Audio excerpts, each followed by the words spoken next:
বিসমিল্লাহির রহমানির রহিম। সুপ্রিয় শিক্ষার্থীবৃন্দ, আসসালামু আলাইকুম। আলহাজ Abdul Haque Chowdhury degree college online ক্লাসে তোমাদের সবাইকে স্বাগত জানাচ্ছি। আমি এম এ হান্নান মিয়া, প্রভাষক, রসায়ন বিভাগ। প্রিয় একাদশ শ্রেণীর শিক্ষার্থীবৃন্দ, আমরা রসায়ন প্রথম পত্রের দ্বিতীয় অধ্যায় নিয়ে আলোচনা করছি। আমাদের পাঠ শুরুর আগে তোমাদেরকে মাদকের কুপ্রভাবের ব্যাপারে দু চারটি কথা বলবো। তোমরা মাদককে না বলবে, কেউ মাদকের ধরা ছোঁয়ার কাছেও যাবে না। মাদকের যারা আসক্ত হয়েছে পারলে তাদেরকে বিভিন্ন পরামর্শ দিবে।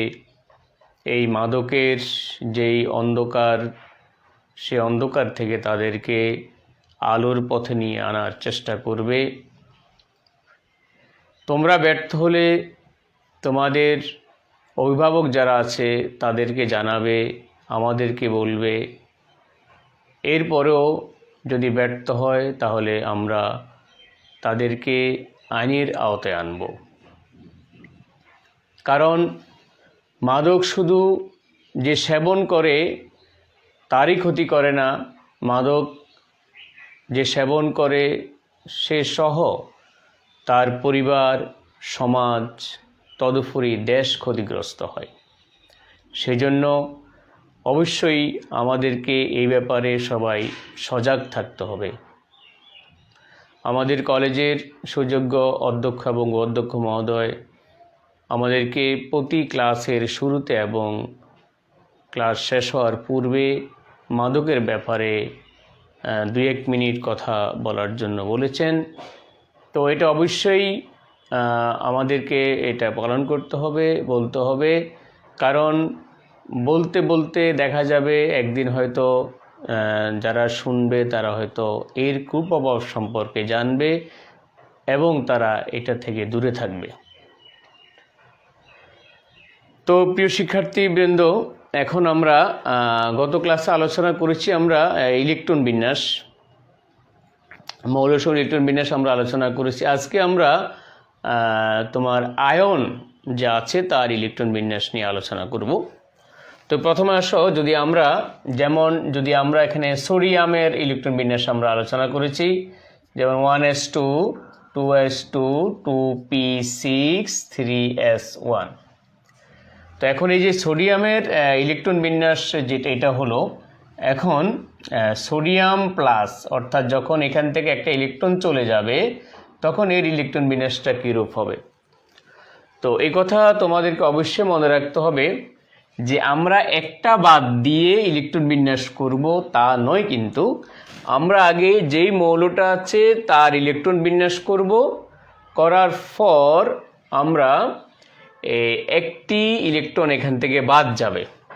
তো এই ক্ষেত্রে হয়তো মিলে যাবে, অসুবিধা হবে না, বাদ যাবে। তো বাদ কোত্থেকে যাবে? বহিস্থ শক্তি স্তর থেকে ইলেকট্রনটি চলে যাবে। ঠিক আছে। এখন আমরা দেওয়ার সময় কি অনুসারে দিই? আমরা দেওয়ার সময় দিই শক্তি অনুসারে। যার শক্তি কম তাকে আগে দিব, যার শক্তি বেশি তাকে আমরা পরে দিব, যেটা আব্বাউ রীতি আমরা আলোচনা করেছি। তো এখন এখানে দেখো একটি ইলেকট্রন কম, তার মানে ইলেকট্রন কোত্থেকে যাবে? এই 3s থেকে, বহিস্থ কক্ষ হচ্ছে এখানে 3s, এখান থেকে 3s থেকে ইলেকট্রন চলে যাবে, গেলে কি হবে? 1s2 2s2 2p6। এ হবে আমাদের সোডিয়াম প্লাস ইলেকট্রন বিন্যাস। এবার আসো আমরা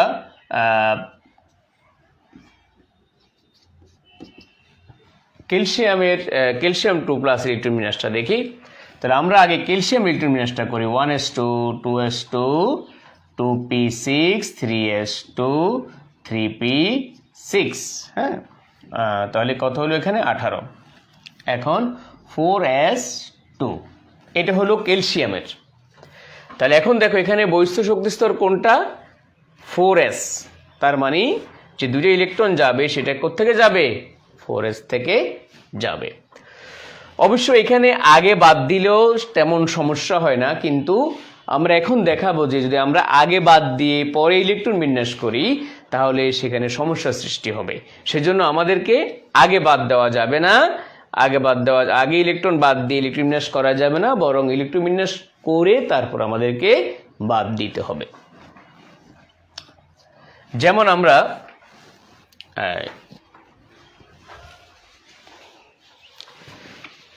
ধরি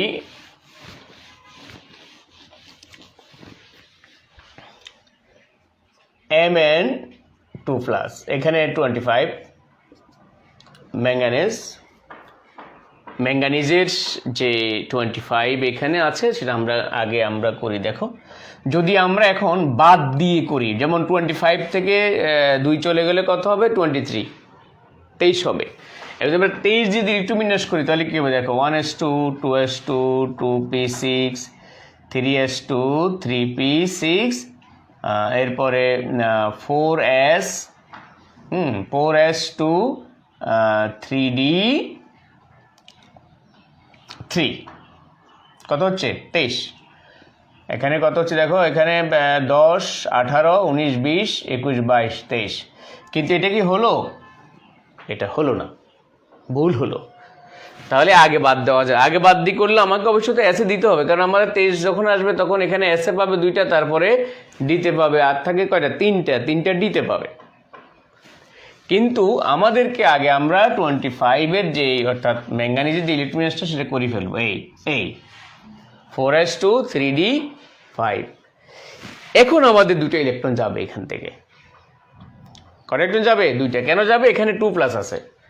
2+ মানে হচ্ছে এই 2টো ইলেকট্রন এখান থেকে চলে যাবে। তো চলে গেলে কি হবে? এখান থেকে চলে গেলে হবে তোমার কোত্থেকে যাবে তাহলে? বহিস্থ শক্তি স্তর। এখানে বহিস্থ শক্তি স্তর কোনটা? এই 4s-টা বহিস্থ শক্তি স্তর। তার মানে এখানে 4s-এ কোনো ইলেকট্রন থাকবে না। 4s-এ কোনো ইলেকট্রন থাকবে না। 4s থেকে 2টা ইলেকট্রন চলে যাবে, গিয়ে হবে 4s0 3d5, অর্থাৎ 4s এখানে না দিলেও চলবে, আমরা দিব না। তাহলে কি হলো? অর্থাৎ আগে এই সমস্ত ক্ষেত্রে আমরা যদি আগে ইলেকট্রন বিয়োগ করে ইলেকট্রন বিন্যাস করি তাহলে কিন্তু আমাদের ভুল হবে। তাহলে আমরা আগে কি করতে হবে? ইলেকট্রন বিন্যাস করতে হবে। করার পর আমরা বহিস্থ শক্তি স্তর থেকে ইলেকট্রন কি করব? বাদ দিব। বাদ দিলে কি হবে? বাদ দিলে আমরা সঠিক ইলেকট্রন বিন্যাসটা পাবো আয়রনের। এরপরে আসো আমরা আয়রনের ক্ষেত্রে চিন্তা করি। আয়রন যদি আমরা লিখি, আয়রন কত? 26 1s2 2s2 2p6 3s2 3p6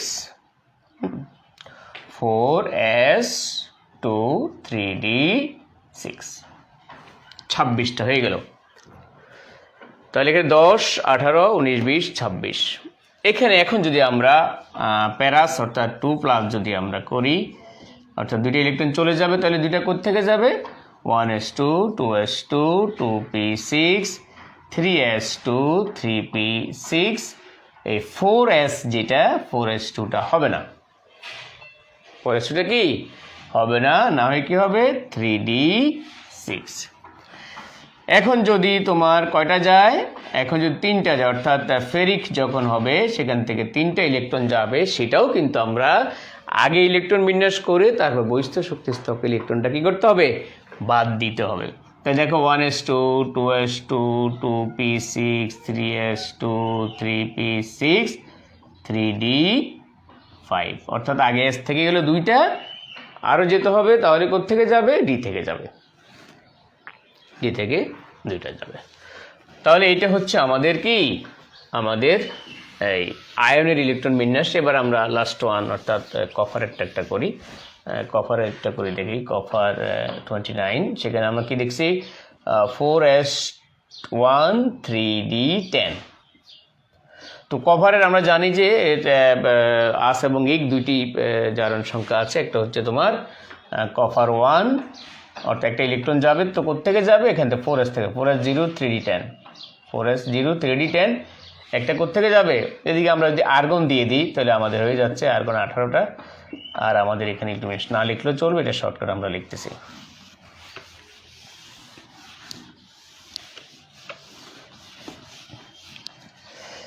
এরপরে দেখো এখানে আমাদের যদি আরও একটা ইলেকট্রন যায় তাহলে হবে কত, আর কোত্থেকে যাবে, সেটা যাবে তোমার 3d9 হবে 10 থেকে, অর্থাৎ 10 থেকে আরেকটা ইলেকট্রন চলে যাবে, হবে 3d9।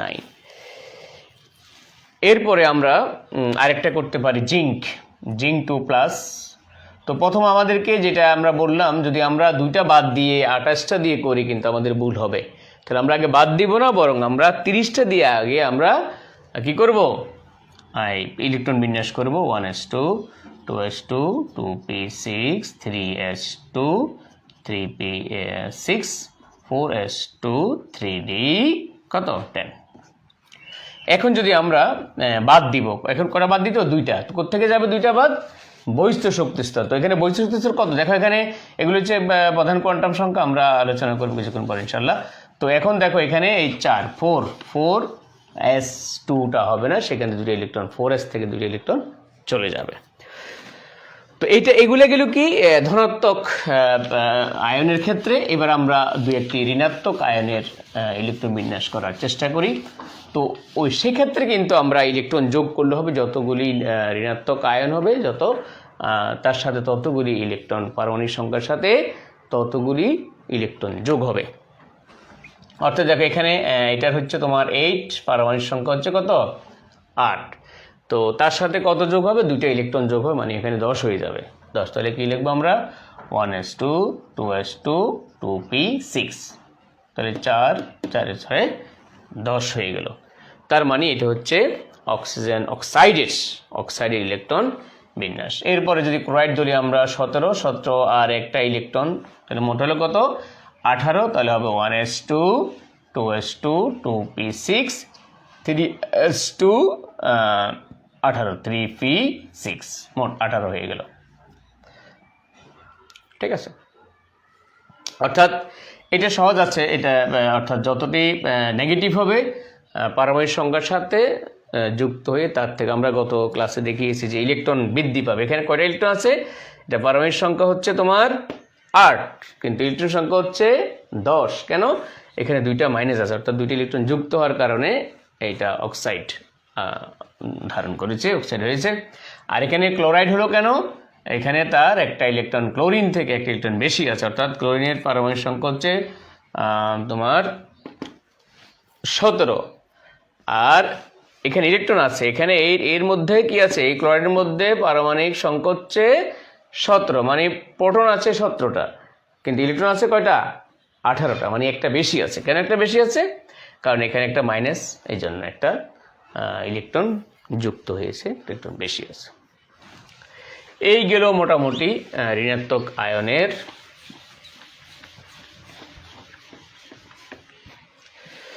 ইলেকট্রন বিন্যাস। এরপর আমরা তোমার হুন্ডের নীতি, তারপরে পলি বা পাউলি বর্জন নীতি নিয়ে আলোচনা করব। তো এর আগে আমাদেরকে আলোচনা করতে হবে কোয়ান্টাম সংখ্যাগুলো নিয়ে। তো কোয়ান্টাম সংখ্যা কাকে বলে যদি আমরা বলি, সেটা হবে যে পরমাণুতে একটি ইলেকট্রনের কোন শক্তি স্তরে আছে, পরমাণুতে একটি ইলেকট্রন কোন শক্তি স্তরে আছে, শক্তি স্তরের আকার, আকৃতি, ত্রিমাত্রিক গঠন এবং ওই ইলেকট্রনটি তার অক্ষকে কেন্দ্র করে কি ঘড়ির কাঁটার দিকে না ঘড়ির কাঁটার বিপরীত দিকে আবর্তন করে, তার নির্ণয়ের জন্য বা প্রকাশ করার জন্য কতগুলি সংখ্যার অবতারণা করা হয়। সেই সংখ্যাগুলিকে আমরা বলবো কোয়ান্টাম সংখ্যা।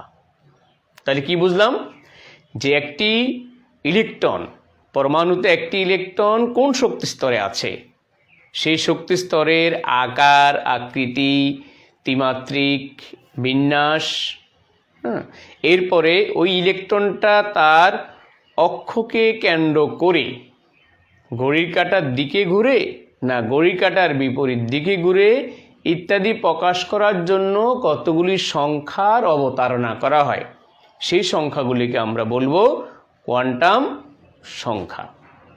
তো এই কোয়ান্টাম সংখ্যা কয়টি? কোয়ান্টাম সংখ্যা হচ্ছে 4টি। প্রথম হচ্ছে প্রিন্সিপাল কোয়ান্টাম নাম্বার, সেটা হচ্ছে প্রধান কোয়ান্টাম সংখ্যা। এরপর হচ্ছে সহকারী কোয়ান্টাম সংখ্যা, তারপর হচ্ছে চৌম্বকীয় কোয়ান্টাম সংখ্যা, এরপর হচ্ছে স্পিন বা ঘূর্ণন কোয়ান্টাম সংখ্যা। তাহলে প্রধান কোয়ান্টাম সংখ্যা কাকে বলে? কোনো একটি পরমাণুতে কোনো একটি ইলেকট্রন কোন শক্তি স্তরে আছে, কোন প্রধান শক্তি স্তরে আছে বা কোন শক্তি স্তরে আছে, সেটা যেই কোয়ান্টাম সংখ্যার সাহায্যে আমরা প্রকাশ করব, সেটি হচ্ছে প্রধান কোয়ান্টাম সংখ্যা। তাহলে একটি ইলেকট্রন পরমাণুতে কোন শক্তি স্তরে অবস্থান করছে তা নির্ণয় করার জন্য বা প্রকাশ করার জন্য যে কোয়ান্টাম সংখ্যা ব্যবহৃত হয় তাকে বলা হচ্ছে প্রধান কোয়ান্টাম সংখ্যা। এই প্রধান কোয়ান্টাম সংখ্যাকে আমরা n দ্বারা প্রকাশ করি। n এর মান হচ্ছে 1 2 3 4 5 ইত্যাদি। n এর মান যখন 1 হবে তখন সেটাকে আমরা বলবো k সেল। n এর মান 2 হলে আমরা বলবো l সেল। n এর মান 3 হলে kl m সেল। n এর মান 4 হলে n সেল। এভাবে আমরা kl m n সেল এভাবে বলতে।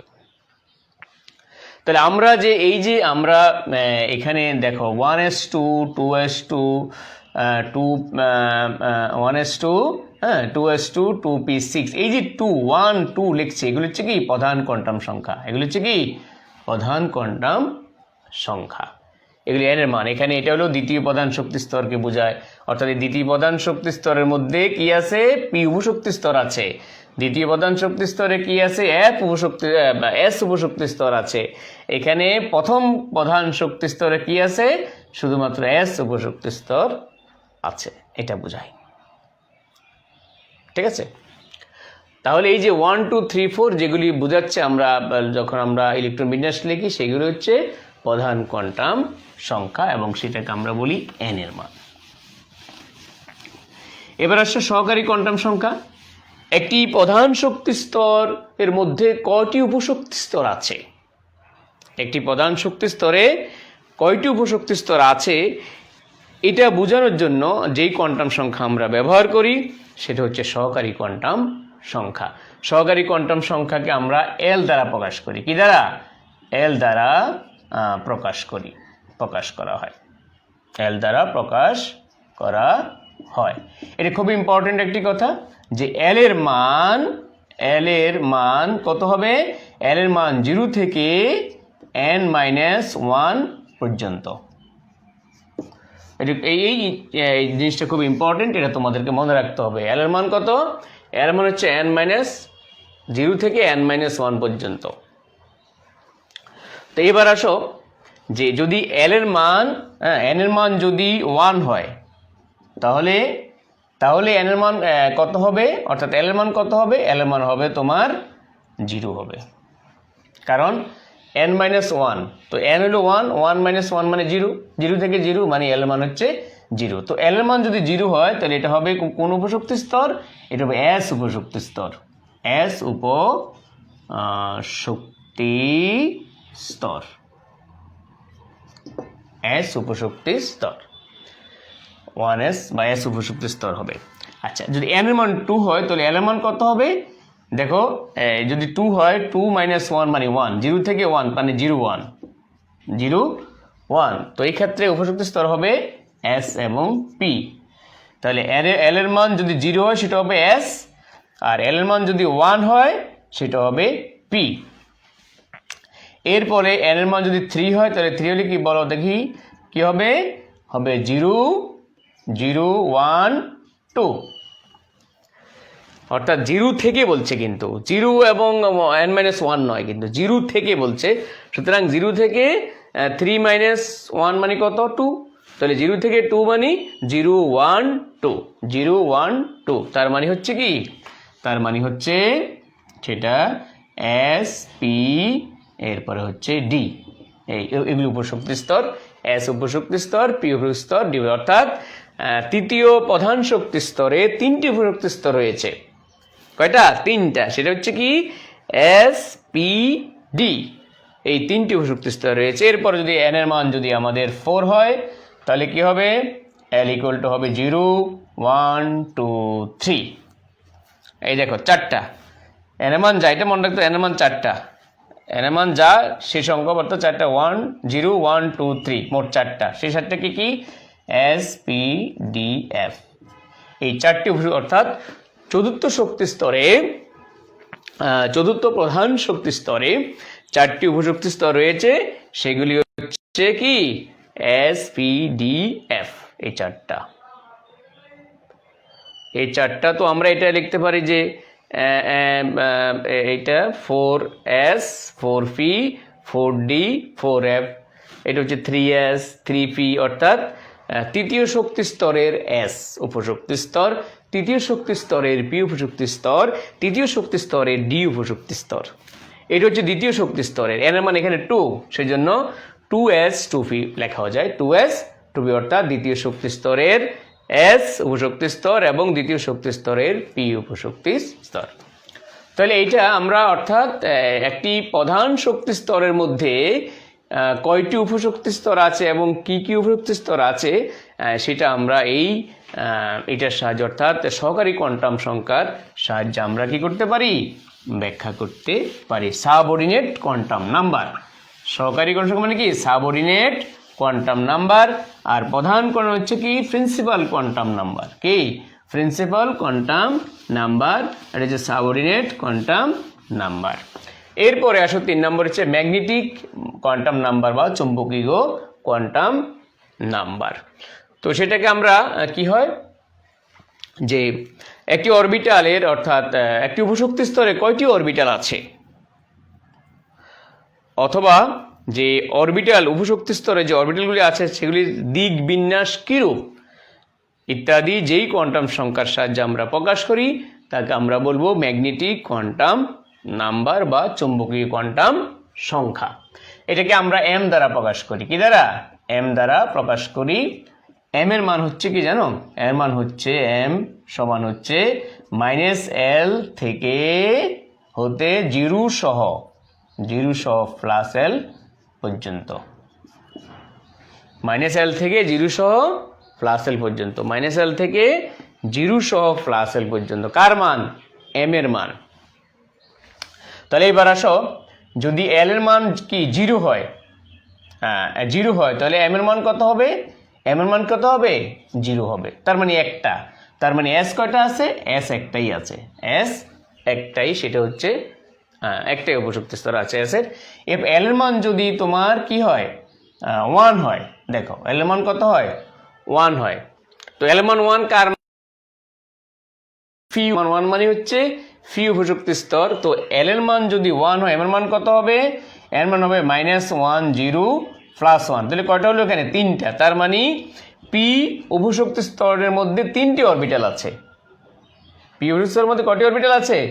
3টি অরবিটাল আছে। এখানে বুঝায় দেখো, এই এল এর মান যদি 1 হয়, এম এর মান হবে -1, 0, প্লাস 1, মানে কয়টা? 3টা। তার মানে হবে px, py, pz, এই 3টি উপশক্তি স্তর আছে বোঝায়। আচ্ছা, এবার আসো এল এর মান 2। তো এল এর মান 2 এর ক্ষেত্রে কোন উপশক্তি স্তর বোঝায়? ডি উপশক্তি স্তর বোঝায়। তো ডি উপশক্তি স্তরে কয়টি অরবিটাল আছে সেটা আমরা এম এর মানের সাহায্যে বলতে পারি। তাহলে -2, -1, 0, প্লাস 1, প্লাস 2, কয়টা? 5টা। তার মানে ডি অরবিটাল কয়টা আছে? যেহেতু এল এর মান 2 দিয়ে কি বোঝায়? ডি বোঝায়। এল এর মান 2 দিয়ে কি বোঝায়? ডি বোঝায়। আর এম এর মান দিয়ে বোঝাবে যে এই ডি উপশক্তি স্তরে কয়টি অরবিটাল আছে। তাহলে কয়টা? 1, 2, 3, 4, 5টি অরবিটাল আছে। তার মানে হচ্ছে dxy, dyz, dzx, dx² - y², dz², dz²। এই 5টি অরবিটাল আছে কোথায়? ডি উপশক্তি স্তরে, ডি উপশক্তি স্তরে।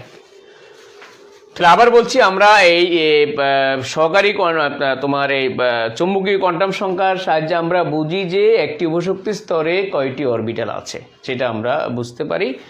আর এটা আমরা এম দ্বারা প্রকাশ করি। এম এর মান হচ্ছে -L থেকে 0 সহ +L পর্যন্ত, 0 আছে +L পর্যন্ত। যদি L এর মান 0 হয়, এর মান আমরা কি পাবো? 0 পাবো।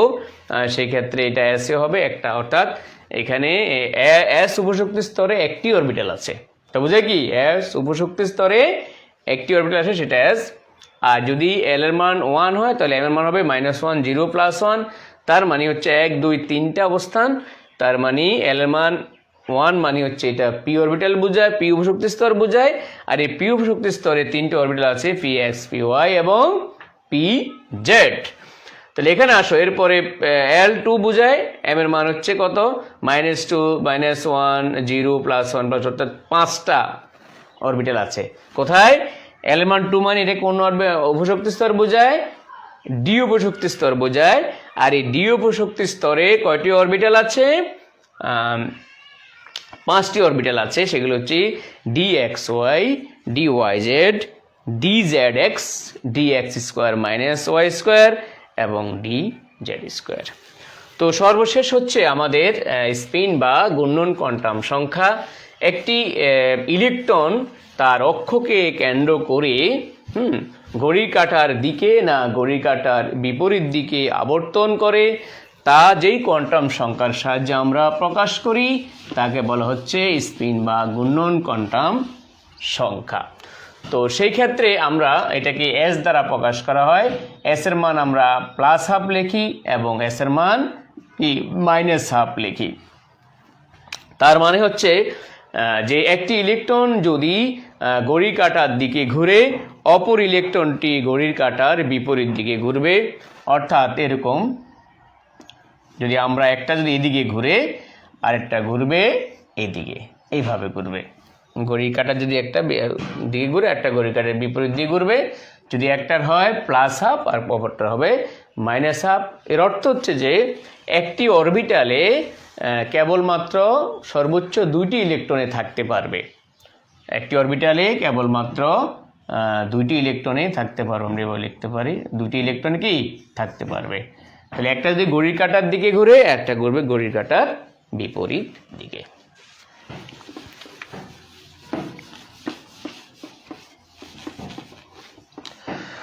তো প্রিয় শিক্ষার্থী বন্ধুরা, আজকে এই পর্যন্তই। আমাদের আগামীকাল মহান বিজয় দিবস। এরপর থেকে আগামী 31 তারিখ পর্যন্ত আমাদের অনলাইন ক্লাস বন্ধ থাকবে। 1 তারিখ হচ্ছে শুক্রবার। তার মানে আগামী বছর আল্লাহ বাঁচায় রাখলে জানুয়ারির 2 তারিখ অর্থাৎ শনিবার থেকে আমাদের আবার অনলাইন ক্লাস চলবে। তো ততদিন পর্যন্ত তোমরা সুস্থ থাকবে, ভালো থাকবে। চলাচলের সময় অবশ্যই দূরত্ব বজায় রেখে চলবে এবং স্বাস্থ্যবিধি মেনে চলবে। এই পর্যন্তই। সবাই ভালো থাকো। আল্লাহ হাফেজ।